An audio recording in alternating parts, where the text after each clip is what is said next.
Savons-nous que nous sommes de passage? Bien sûr que nous le savons, que nous sommes mortels. Mais au quotidien, dans notre réflexion, dans notre agir, dans notre comportement, est-ce qu'on en tient compte? Est-ce qu'on se dit, mais je suis de passage, je suis éphémère. Chaque jour, au matin, on doit commencer la matinée en disant, Seigneur, je te rends grâce de m'avoir réveillé, de m'avoir prêté vie pour cette nouvelle, peut-être cette dernière journée, cette dernière heure, cette dernière minute.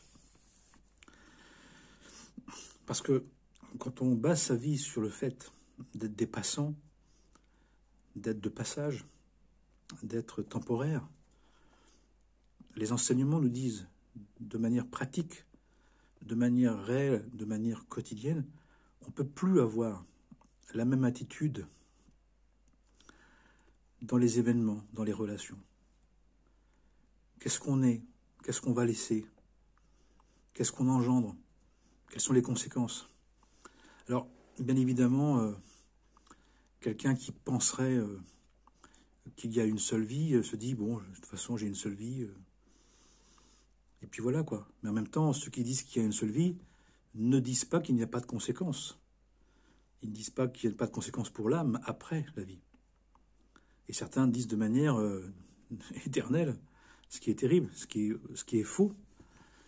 Mais en tout cas, que les conséquences de nos actes ne peuvent pas passer de côté, ont des conséquences, ont une évaluation, ont un jugement, ont une évaluation qui va nous demander, cette évaluation, de réparer, bien évidemment. Et c'est là où on peut dire qu'il y a une justice divine, sinon on ne la comprend pas, cette justice divine. Quand on regarde autour de nous les mal-être, les malheurs, les violences, on a un sentiment d'injustice, on a un sentiment que où est la justice divine?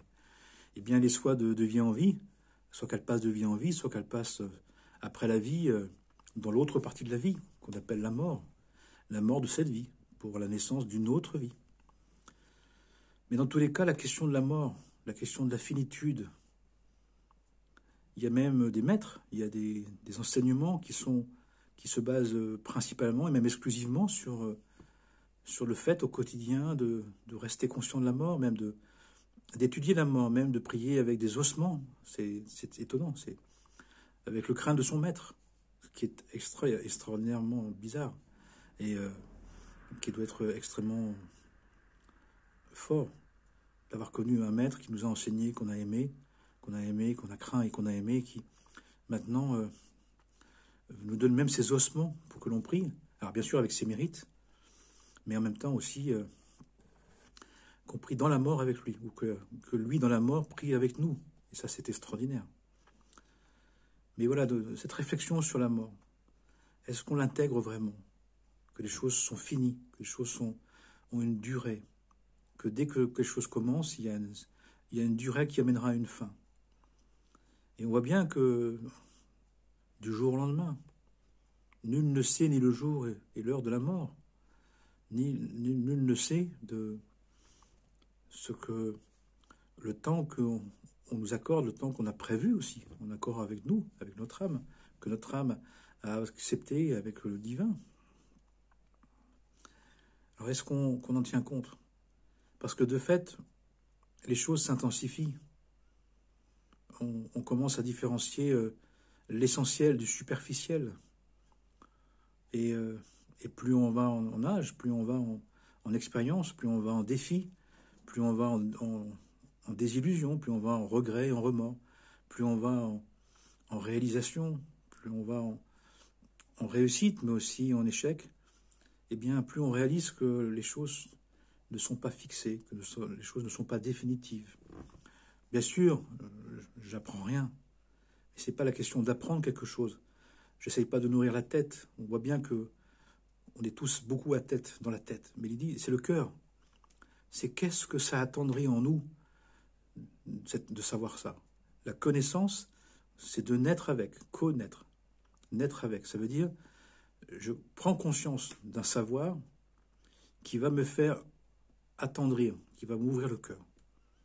Une connaissance, c'est un savoir qui nous a ouvert le cœur. Sinon, c'est une idolâtrie. C'est une fermeture de cœur. Et généralement, l'ouverture de cœur, c'est la notion de revenir vers Dieu, de revenir vers le divin, vers l'aspect divin du monde, vers les principes du divin qui gouvernent ce monde et notre vie, et qui fait que notre âme divine, elle a envie d'incarner ces principes. Et l'idolâtrie, c'est justement de renier, de dénier, de repousser l'idée du divin, l'idée d'un niveau, non pas que terrestre, non pas que céleste, mais aussi divin. Et c'est là où il y a une éternité. C'est là où s'inscrit l'éternité. C'est là où s'inscrit dans la finitude, dans l'aspect mortel, l'aspect passager, temporel, l'éternité. Mais on dit que cette éternité, que cette durée plus qu'illimitée, sans fin, eh bien c'est celle qu'on souhaite acquérir. Mais pour l'acquérir, il faut se conformer aux règles de l'éternité. On va appeler ça Dieu, on va placer les énergies, on va placer comme vous souhaitez. Et dans tous les cas, c'est de vivre selon les règles de l'éternité.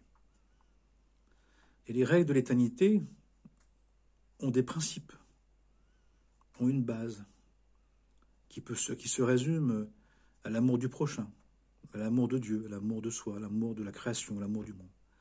La notion d'aimer, c'est-à-dire d'appliquer la vérité dans les relations, de se servir des principes divins dans les relations, dans les circonstances, dans son affirmation, de développer cette royauté, cette expression de soi royale, qui se base sur les règles de l'éternité. Pour ouvrir les mots, pour essayer de sortir des mots un peu trop connotés qui ont tendance à nous opposer.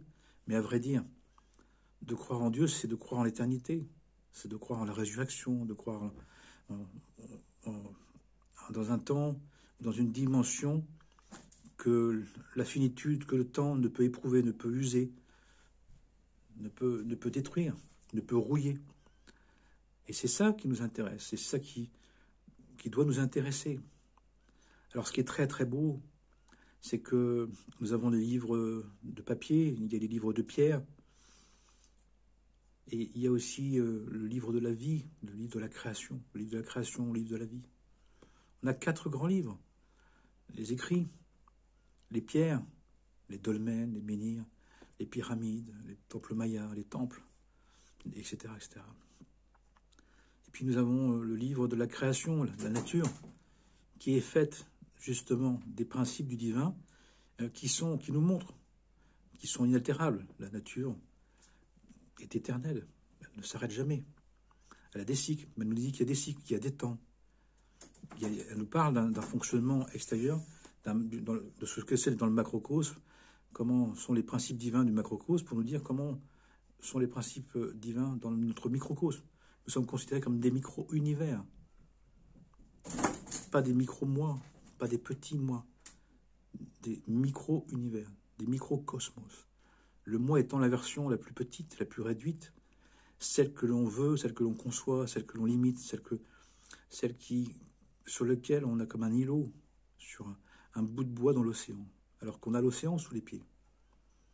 Mais d'accepter de se laisser conduire par les courants profonds de l'océan, de la mer, pour arriver à des rivages inconnus, pour arriver à des histoires étonnantes à découvrir. Ça demande de lâcher, ça demande de lâcher. Et un des grands moyens de lâcher tout ça, de lâcher que le connu, de lâcher ce petit bout de bois, cette petite île déserte, ce petit îlot au milieu de rien, eh bien, c'est un des aspects de ça, c'est de penser à l'éternité par la mort, par le fait qu'on est de passage ici. On est quelques années, quelques dizaines d'années. Et qu'est-ce qu'on va produire? Qu'est-ce qu'on va laisser? Sachant que ce qu'on a fait ici de bien agira pour le bien du monde, et ce qu'on a fait du mal agira pour le mal du monde ici-bas. Et on dit, par exemple, que quand quelqu'un écrit un livre, ce livre agit le temps que ce livre existe.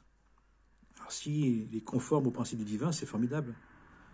Mais s'il n'est peu conforme, il est mélangé, ou alors s'il n'est pas conforme ou il est contre les principes du divin, eh bien, ça produit que, soit dans l'héréditaire, dans la génération qui suit, soit dans l'aspect karmique, l'âme qui se réincarne, ça peut être les deux aussi.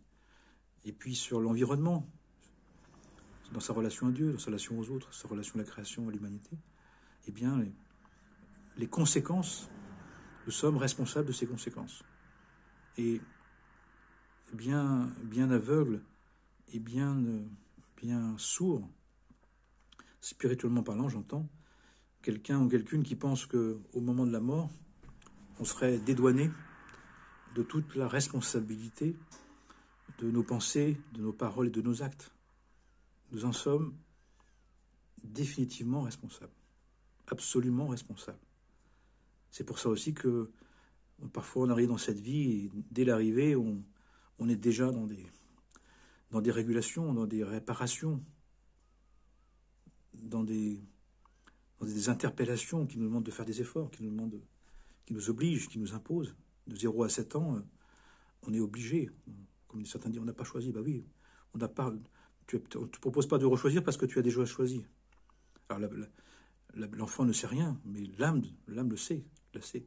C'est à 14 ans, on peut dialoguer un peu, on peut dire quand même, faire la part des choses, on commence. Puis à 14-21 ans, on peut se rebeller, mais la vraie rébellion, c'est d'assumer sa part, d'assumer pas tout ce qu'on nous a proposé, mais d'assumer ce qui est à nous et de repousser ce qui n'est plus à nous. Puisqu'on choisit nos familles, nos parents, notre histoire d'incarnation pour justement retrouver notre paquet karmique. On dit qu'entre les trois mages, quand les mages sont venus en janvier à l'épiphanie, à la fête des rois, c'était des sages, c'était des astrologues, c'était des élèves d'un maître qui est descendu. Et ils savaient, ils sont venus avec des présents, c'est-à-dire avec des objets qui lui appartenaient pour justement qu'ils puissent vérifier si c'était bien leur maître. Et qu'à partir de là, ils ont retrouvé leur maître, ils ont attesté que c'était bien la réincarnation ou l'incarnation de nouveau d'un être divin qui devait justement continuer à cheminer sur Terre et à les enseigner dans ce nouveau temps, puisque chaque période de temps est un temps spirituel, est un niveau de conscience différent. Et on voit bien qu'actuellement, on est à l'aube, dans la prénaissance, dans le pré-accouchement d'un tout nouveau temps. C'est pour ça qu'on est aussi bousculé, qu'on est aussi déstabilisé, qu'on peut être un peu inquiet ou même très inquiet, mais en même temps, on est dans une attente, dans un événement, dans une épiphanie. On est dans un temps où on est prêt à accoucher. L'enfant est viable et on attend que le divin dise que provoque l'accouchement, provoque la naissance. Nous, on peut se préparer, comme un accouchement. On peut tout préparer. Se préparer la chambre, préparer les affaires, nous préparer notre conscience. Mais à quel moment ça va se produire, nul ne le sait. Et heureusement, ça nous ferait sans doute trop peur. Il y aura encore des conflits, puisqu'on le sait, c'est pas vraiment, puisqu'on le sait, ça doit pas être comme ça, etc. Il y aurait cette part de nous qui, le terreux, le cutéreux, le terre à terre, celui qui est collé à la terre, qui est collé au moi mondain, à son moi personnel, qui croit savoir, qui croit avoir du pouvoir. Et généralement, ces personnes-là, elles ne se posent pas la question de la mort, ne se posent pas la question de la finitude. Au contraire, elles se croient presque éternelles. Elles croient qu'elles peuvent agir comme elles souhaitent sans que Dieu donne son accord. Alors bien évidemment, ça risque d'occasionner des grandes défaites, des grandes désillusions, mais qui sont nécessaires. On le voit bien dans la parabole du fils prodigue, dans les évangiles, où il prend son héritage, il demande son héritage. Je veux mon héritage, je veux faire comme je veux. Tiens, le père lui donna son héritage. Il dit, fais attention, sois prudent. Ne dilapide pas, sois sage. Oui. Et puis finalement, il se retrouve à la fin, quand il a dilapidé toutes ses idées des choses, tout son avoir, son pouvoir, son savoir. Il se retrouve à donner à manger aux cochons ou à manger des caroubes avec les cochons, à manger une nourriture de base. Il a le minimum. Il se retrouve au niveau animal. Il voit la partie animale dans son moi, dans sa personnalité, qui s'est affirmée au détriment, en absence, en refus, en dénigrement des principes du divin. Eh bien, comme chacun d'entre nous, du bon côté de ça, le bon côté de ça, c'est que c'est une appropriation. Je veux faire comme je veux, c'est cette notion de s'approprier. Et en même temps, en s'appropriant, si on n'est pas conforme à des principes, on peut vouloir faire de l'électricité à notre manière, on peut vouloir faire de la mécanique à notre manière, faire du saut à l'élastique à notre manière. Mais si ce n'est pas fait comme il le faut, il y a un risque plus ou moins important, et un risque jusqu'à mourir, jusqu'à se blesser, jusqu'à se tuer. Alors, c'est pas grave, d'un point de vue essentiel, d'un point de vue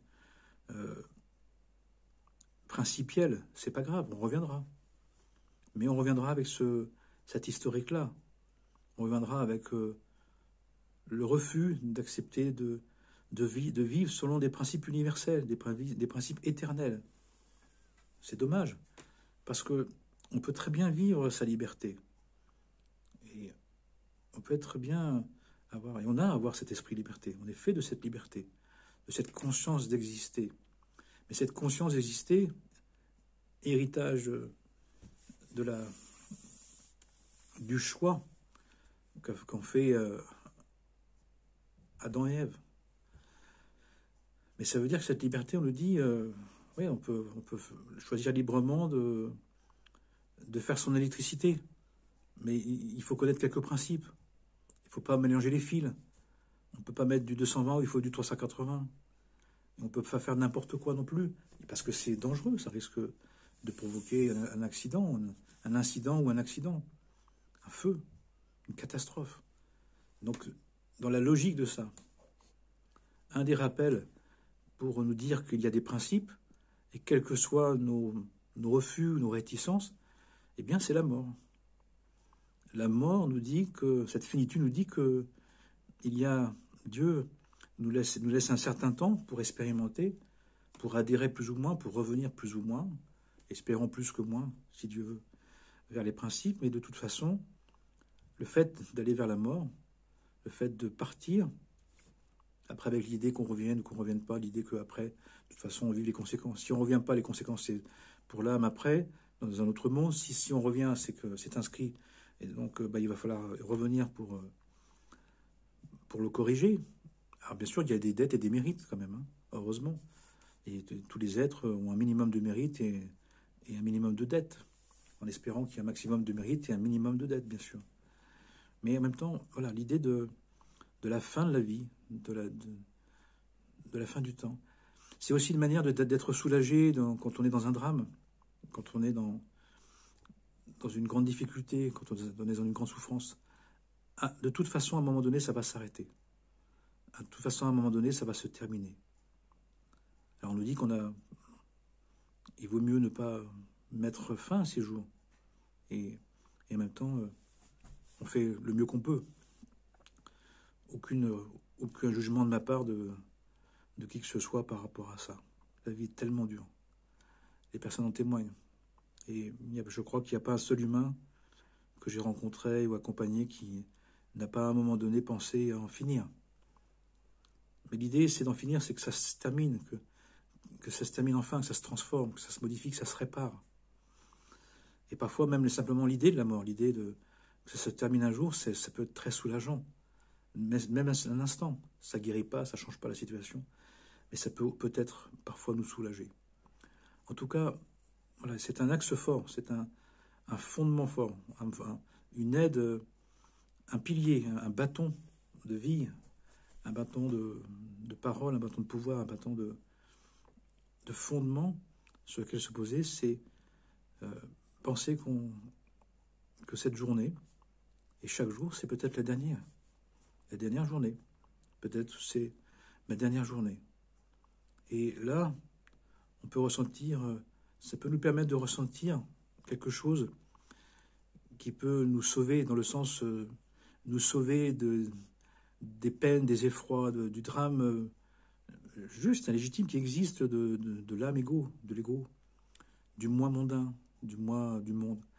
C'est qu'en allant chercher les sentiments profonds, on peut retrouver l'attachement à la vie, l'attachement au monde, on peut retrouver de la vitalité. Ce que je veux dire, c'est que en dessous de tous les affres psychiques, en dessous de toutes les passions, les instincts, les pulsions, les émotions, surtout négatives, il y a quelque chose de plus grand. Il y a quelque chose, il y a l'ordre de l'éternité. Même si le puits est recouvert de terre et d'eau, enfin de terre et de paille, de feuilles, la source est toujours là.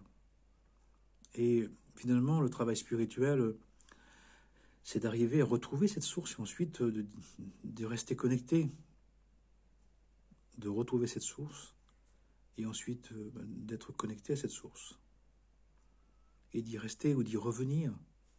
Hein, on dit que le leçon du repentir, c'est de revenir. Le korbanot et sacrifice, c'est de se rapprocher au quotidien. C'est-à-dire, hein, on dit aussi se souvenir, la notion du souvenir, de se rappeler. Rappelle-toi la source, rappelle-toi l'éternité. Nous sommes fondamentalement des êtres d'éternité.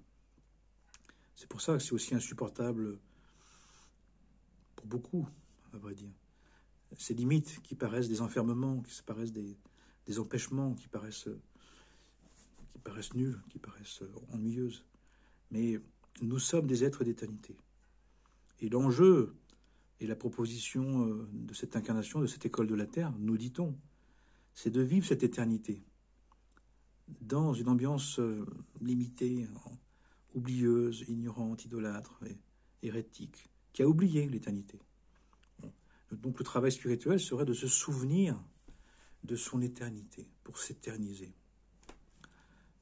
Et ce qui fait que on nous dit que notre âme vient d'un monde illimité, mais elle doit passer par l'incarnation, par les limites, pour s'éterniser, pour comprendre que il n'y a aucune limite, parce que dans l'illimité, il y a quand même une limite, il y a quand même une fin.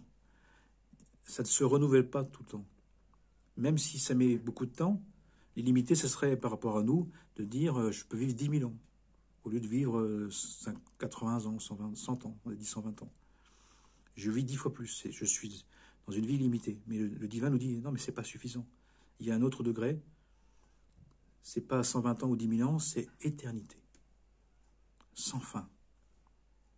Sans mort. Sans finitude. Sans début ni fin. De revenir au moment, dans le lieu qui est né de lui-même. Le un qui est né de lui-même. Il y a un niveau divin supérieur à celui qui nous a créé, qui a créé cette création dans laquelle on a été mis, qui a une teneur d'être qu'on appelle l'éternité. Quelque chose qui n'a ni début ni fin, qui ne s'arrête jamais, plus jamais, pour toujours, à jamais et pour toujours. Il est celui qui fut, qui est et qui était, pour tout, à jamais, pour toujours et à jamais. C'est incroyable, c'est une pensée merveilleuse, c'est une pensée extraordinaire. C'est peut-être une réflexion personnelle, une méditation, pour essayer de ressentir en soi, en dessous de la peau, en dessous du sang, des larmes, des nerfs, des os, dans l'intérieur des os, il y a l'éternité. Dans l'intérieur de la mort, dans l'acceptation de la mort, il y a la vie éternelle. Et quand il y a des moments où on n'arrive plus à prier, à étudier, qu'est-ce qui nous reste? Il peut nous rester ça. C'est de se souvenir, de descendre, de rentrer en soi, d'aller vers cette recherche en nous de l'éternité. Certains disent que c'est un point, comme un centre non visible, non sensible, mais qui est présent. D'autres ils disent que c'est dans les eaux. Dans les eaux. Bien sûr, les deux ne sont pas incompatibles. Les deux se relient. Les deux parlent de la même chose de manière différente. Dans les os, dans la moelle épinière et dans la moelle de la moelle, dans la substance même de la moelle épinière, de la moelle osseuse, dans tout le corps, il y a l'éternité. Le Saint des Saints, le lieu où il n'y a ni début ni fin. Il n'y a jamais eu de maladie et il n'y a jamais eu de mort. Et je trouve que dans des temps où c'est tellement limité, tellement dur, tellement difficile, tellement pénante, que c'est bon de retrouver ces questionnements, ces méditations mystiques, ces méditations de l'éternité. Parce que finalement, à travers les religions, ou pas, quelle que soit la religion, c'est se relier, religuer, se relier. Chercher à retrouver l'éternité, à chercher dans les limites l'éternité.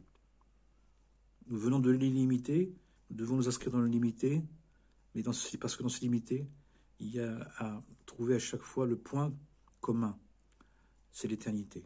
Dans toutes les situations, dans toutes les formes possibles, imaginables, dans toutes les religions ou non-religions, toutes les philosophies, les sciences, tout ce que vous voulez, les psychologies, il y a une source commune, il y a une essence commune, il y a un goût d'éternité, une présence éternelle. C'est pas évident de la définir, parce que c'est au-delà des mots, au-delà des formes. Et comme c'est le principe de tous les mots et de toutes les formes, de toutes les versions, eh bien, c'est celle-là qu'on nous dit vers laquelle nous allons. Nous allons vers des tout nouveaux temps où nous allons vivre au fur et à mesure, progressivement, heureusement, la part éternelle, le support éternel, l'essence éternelle de toute chose qui a formé toute chose et qui est dans toute chose. Même si ça se formule de manière particulière. Donc, chacun d'entre nous, qui est un être unique, en se spiritualiser, c'est justement d'avoir conscience et de désirer et d'espérer faire l'expérience de ce qui nous unit tout en respectant nos différences. Et c'est difficile parce que dans le monde des hommes, le monde des humains, hommes et femmes, pour nous unir, on a tendance à vouloir supprimer ce qui est trop différent. Mais là, il y a un espace éternel, il y a un support éternel, il y a la source de toute chose, la brique de toute chose, l'atome de toute chose, le support de toute chose qui permet à chacun de l'exprimer à sa manière et en même temps, de manière unique, de manière personnalisée et personnifiée, mais pour autant qui vient de la même source. Donc dans l'expression, nous sommes différents. Dans l'expression, nous sommes uniques. Dans l'expression, nous pouvons dire « je ne suis pas comme toi ». Je suis autrement que toi et tu es autrement que moi. Et que nous devons apprendre à nous aimer, à nous apprécier, à nous respecter. Pourquoi ? Parce que même si dans l'expression nous sommes particuliers, uniques, différents, la source est la même. Nous allons de l'illimité à l'éternité. Projet extraordinaire, projet grandiose, qui doit nous donner toute l'espérance, toute la confiance, toute la sérénité, qu'à travers nos différences, que parfois on se jette au visage, qui est une erreur, qui est un oubli de l'éternité. Mais que si on comprend qu'on vient de la même source et qu'il y a une même page blanche, qu'il y a une même dimension d'éternité qui a tout produit, sur lequel tout s'écrit et que tout s'éternise, on peut comprendre que toutes nos différences, nous n'avons pas à nous en vouloir pour ça, nous n'avons pas à nous menacer pour ça, nous n'avons pas à nous attaquer. nous avons à apprécier que tout ça est contenu par l'éternité, dans l'éternité, pour l'éternité, qui fait qu'on peut être tranquille aussi, que tout est contenu, tout vient de cette source, tout retourne vers cette source, vers ce principe, vers cette origine divine. Nous venons tous d'une origine divine que nous expérimentons chacun et chacune de manière unique, de manière particulière, mais nous ne devons pas oublier que cette source est universelle. Et donc elle propose à chacun d'être lui-même, d'être comme il est, comme il doit être, comme il doit s'exprimer, comme un arbre qui doit exprimer toute sa teneur. Mais n'oublie pas que c'est pas parce que tu te différencies, c'est pas parce que tu es unique que tu es mieux qu'un autre et que l'autre est moins bien que toi. Qu'on ne ferait pas partie, qu'on ne vient pas d'une même source et qu'on ne retourne pas à la même source. À partir de là, on peut être en conflit d'idées, on peut être en conflit de versions, mais à vrai dire, le mieux, quand on a le principe d'éternité dans le cœur, quand on sait que notre source est l'éternité, on ne va pas passer son temps à reprocher aux autres d'être différents ou de ne pas être comme nous, mais on va apprendre à apprécier chacun dans son unicité. On va avoir envie d'apprécier chacun dans sa cohérence personnelle, dans ses capacités particulières, dans ce que chacun apporte, de particulier pour le bien de tous. Et toutes les religions nous le disent, pour le bien de tous les êtres sans exception, de tout et toutes et tout sans exception. Pas seulement ceux comme nous, parce que le risque, c'est de déplacer l'égocentrisme dans les collectifs égocentriques. Je crée un collectif où j'appartiens à un collectif qui va justifier qu'on est les plus justes ou les meilleurs, qu'on a la seule version, la meilleure version, parce qu'on est nombreux à y penser, mais d'autres, c'est pareil. Mais la conscience d'éternité, elle inclut tout, sans exception. La conscience universelle, elle peut être limitée. Elle peut être limitée à un grand nombre de personnes qui pensent comme nous, qui pensent à côté de nous pareil. Mais nous devons atteindre la conscience d'éternité. Et la conscience d'éternité, dans la conscience d'éternité, même si on respecte, on aime, on apprécie, on valorise les différences, et que chacun soit vraiment lui-même, on aide, on soutient chacun, sois vraiment toi-même. Dis à ta manière, vis à ta manière, exprime à ta manière la vérité, les principes, prends soin à ta manière, montre-nous ta version. Mais dans la conscience d'éternité, pardon, je m'excuse, il n'y a pas d'enjeu de valeur de soi ou de valeur de l'autre, parce que chacun est un microcosme, c'est-à-dire une version unique de l'éternité, et qui nous apporte, justement, qui nous invite nous-mêmes à exprimer cette conscience éternelle à notre manière. C'est pour ça que le libre arbitre, il est merveilleux, parce qu'il doit nous permettre de trouver notre expression, notre manière de dire, de faire, qui va s'inspirer des uns des autres, qu'on va inspirer, mais qui devra devenir au fur et à mesure unique, particulière. Quand quelqu'un parle, il parle à sa manière. Quand quelqu'un écrit, il écrit à sa manière. Chacun a son nom, son prénom, son lieu de naissance, même si d'autres peuvent être proches, mais on est unique. Eh bien, nous avons le projet du divin, le merveilleux projet du divin, béni soit-il, béni soit-elle, la divinité, la divine.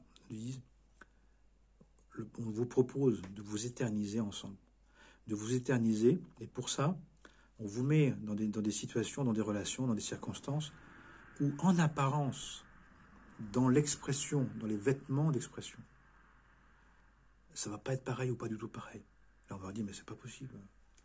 Et ça n'existe pas, l'éternité. Ça n'existe pas la conscience une. Mais si, parce que la conscience une, elle est tellement éternelle qu'elle inclut tout et tous en permanence, dans toute son évolution, dans toutes ses spécificités, dans toutes ses caractéristiques. Parce que c'est ce qu'on essaye de... C'est ce que le divin nous a proposé de devenir. Et donc, puissions-nous avoir envie de ça, avoir envie de se sentir légitime d'être soi-même, d'être à sa manière, mais plus dans l'opposition, plus dans l'agressivité, plus dans le jugement de l'autre, mais dans le dire, nous sommes là pour que chacun puisse s'exprimer. Nous sommes dans une conscience d'éternité, dans une conscience éternelle qui permet à chacun de s'exprimer tel qu'il est, tel qu'il doit être, tel qu'il a besoin d'être pour exprimer que l'éternité est capable de se formuler de manière tellement diverse, tellement extraordinaire. Donc nous sommes 9 milliards peut-être aujourd'hui sur la Terre. Il y a 9 milliards d'êtres uniques qui expriment à leur manière, il y a 9, à leur manière l'éternité, pardon. Il y a 9 milliards de versions de l'éternité. Elle les contient tous et en même temps, comme elle est éternelle, ça pourrait être, c'est infini, c'est plus qu'infini, ça s'engendre en permanence, ça se renouvelle en permanence. C'est-à-dire qu'on pourrait être demain de nouveau 9 milliards complètement différents et encore plus et encore plus. Et essayons d'ouvrir le cœur, d'élargir le cœur, c'est d'ouvrir la vision des choses. Certains parlent de la vision de l'aigle, la vision haute, la vision large. Je nous invite à aller dans la vision de l'éternité, la vision de l'éternel. Éternel, ô éternel, béni soit l'éternel. On en parle bien, on le dit bien. Mais l'idée, c'est d'en parler de manière applicable, de manière consciente. Dire, ah oui, mais c'est pas simplement lui là-haut, non, c'est là.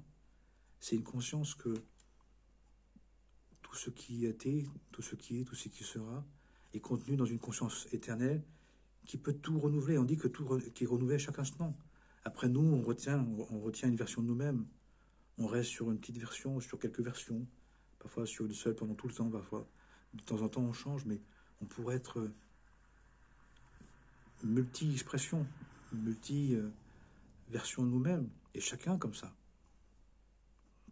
Voilà la réflexion concernant cette conscience d'éternité qui peut nous faire prendre conscience à quel point nous sommes uniques et en même temps reliés par justement cette conscience d'éternité qui veut nous unir tout en nous donnant la possibilité d'être un être unique. C'est un grand paradoxe et une grande merveille. Pas tous pareils et pas tous différents sans la conscience qu'on fait partie de la même source. Sans confusion et sans séparation, nous dit-on. Unis, un pour tous et tous pour un, comme dirait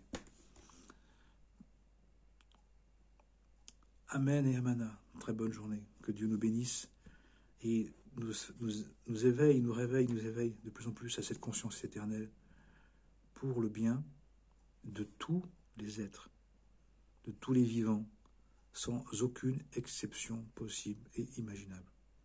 Amen et Amana.